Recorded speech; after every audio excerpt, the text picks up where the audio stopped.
Hey everyone, and welcome to today's episode of the vlog. So in today's episode, no more electric cars, okay? Electric cars, we are done. No more electric cars, okay?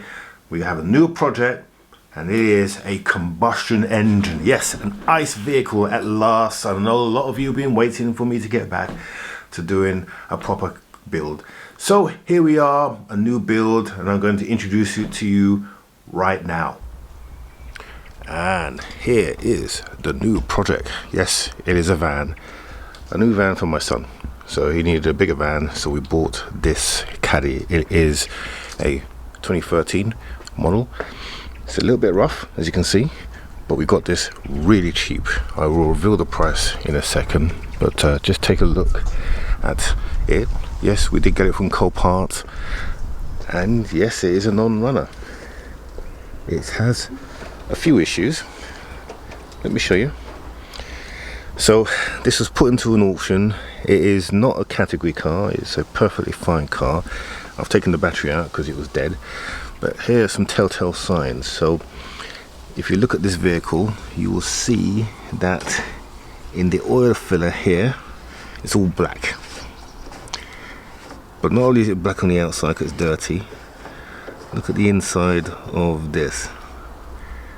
It's also black in there, and the water is dark, so there's oil in the water. Now ordinarily when you see that, you automatically assume that the head gasket is blown, and this vehicle will not start as well. But when I run my diagnostic tool over it, it was telling me that the high pressure valve, which is this at the end that you can't really see under all the pipes, is gone. And that's a common problem on these vehicles. Plus, if you look at the state of this engine, which is really bad, I can tell that this van has been neglected and is in need of a good TLC. Now I'm going to take the air filter out to take a look in a second to see how bad that is, but just looking at the condition of it, I'm assuming it's going to be pretty bad. And I'm going to also assume that this fuel filter, which is in here, has also not been changed in a while as well. So we'll take a look at that. But the other telltale sign, if you've got a blown head gasket, is the milky substance on the head, on the oil filler. You should see that in there. And as you can see, that is perfectly fine. Also inside the engine as well. So that tells me that we haven't lost the head gasket on this vehicle. So what is the problem? Why is it oil in the water? Well, a common problem on these 1.6 diesel engines is that the oil cooler, which is just down there, they often go and the oil mixes with the water, and then that ends up in the water supply, which is what we're seeing there. So two problems, easy to fix. One, we need to take the fuel oil off, replace this here, but we're going to give the engine a good old pressure wash first, and to just make this bay a little bit more workable. We've also got another problem with the cooler, air cooler at the bottom. It's saying that it's disconnected. This is what I got from my diagnostic tool, so we need to sort that out as well, but that's a simple wiring issue. Now my son has stripped the interior because it was a real state. So we're taking the seats out, giving it a good old clean in here, and it's in a much better condition. But we've got this contraption, which if anyone knows what that is, let me know. But it seems to be some kind of monitoring system in there, and it's wired in. Yeah, you can see all that wire, so we need to get rid of all of that. But other than that, it's a pretty good van. Now we bought this van as it is for about £1,500 what we paid. These vans this age, this kind of mileage as well, it's about 165k on this van. They normally go for around 5k. So already we're in a bargain. Now it does have a few things wrong with it. The sill has been damaged, but that's not a biggie. That's also dented the door here, again, not a biggie, because these doors we can replace quite easily. The driver's door has also taken a whack, but we can fix that. That's a simple body repair, nothing really difficult about that. And the interior of the vehicle, it's a little bit rough, but it's an interior. And what we're gonna do is we're gonna paint all the inside here just to make it a little bit more presentable and decent. But we've not really just cleared out a lot of rubbish, so once we give it a good clean, it's going to come up a lot better. And then we'll paint all this just, you know, same color white, nothing special. It's a van, it's a working commercial vehicle, and that's what he's going to use it for. And it should look and come out good. So you're going to join us as we go through that process of restoring this van and bringing it back and making it look decent. But other than that, it's in pretty good condition. Needs a good old clean, a good old mop with a polisher, but it will literally come up almost like new. So we're pretty pleased with this purchase. So let's get on and get some stuff sorted on it. First thing I'm going to do is we'll go let I might have to buy a new battery, because the old battery, I've given it a charge, but my tester says that it needs to be replaced. But we'll give it a try on here anyway, and we'll see if we can get this thing started. And after that, we'll take out all of that nonsense, electronics, whatever that is, because I think this is draining the battery on the vehicle. Alright, let's get on with it. So, bit of an update. We have painted it, that's all primer, that side's all primer. We're not worried about the floor because the floor is going to get treated, so a bit of overspray is not going to be an issue. We're about to do the old engine bay, but this stuff in here, I really don't know what this is. It's some kind of an alarm system. It's got a CCTV camera in there as well, so I'm assuming that he was recording, the previous owner, what was going on in the van. But it's just where all that wiring over there goes to, which is causing me concern. But we have disconnected the battery here, so I'm going to cut the wires and just basically find my way through and get it out. Okay, the next thing I'm going to deal with is this. I'm going to pressure wash this.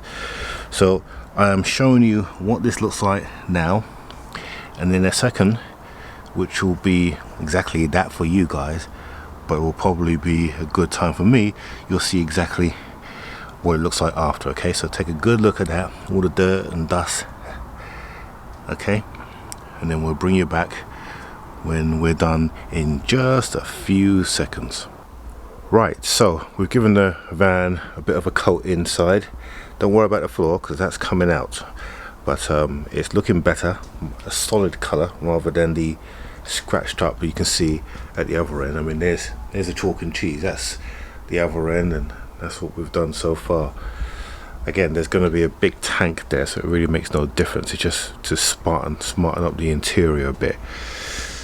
And in the engine bay, hopefully you can see that it's completely different. That is now clean and now presentable to work on. That is much better. All the grease and oil is now gone. It is looking much cleaner. Clean engine is always easy to diagnose issues, because if you've got any oil leaks, it becomes pretty obvious. That's the reason why you maintain your engine bay as well as the body of your car. But that's just my opinion. So, as we were referring to, the pressure valve is just here. That's what's gone in this car. So this engine won't start until we replace that, and that's what we'll be doing next week when we order that, and then we should be able to get this van started. And of course, like I said, the oil regulator, the oil cooler, it also houses the cartridge, which is again a ridiculous place to put it, because you've got to get rid of all of this to change the oil filter, which is madness. Anyway, yeah, we'll change that as well, and then we'll have to flush the system through. But yeah, I'm very pleased with the way the engine bay's come out. It's a much more friendlier place to work on. Now this battery is much more powerful than what it should do, because this is a 72 amp 680 what do you call it, CCA cranks. I can't remember what this CCA stands for, but this battery is much more powerful than this van needs, and I think this battery was powering the camera system that we discovered in the vehicle. So although this battery it seems to be holding the charge and it's cranking the car right, but I'm gonna give it a conditional charge with my my battery charger, which will hopefully bring it back to life. It seems to be holding its charge well. It's about 12.47, which is good, and that's after being disconnected for a few days. All right, enough waffle. Let's carry on. All right, so what do you think of it?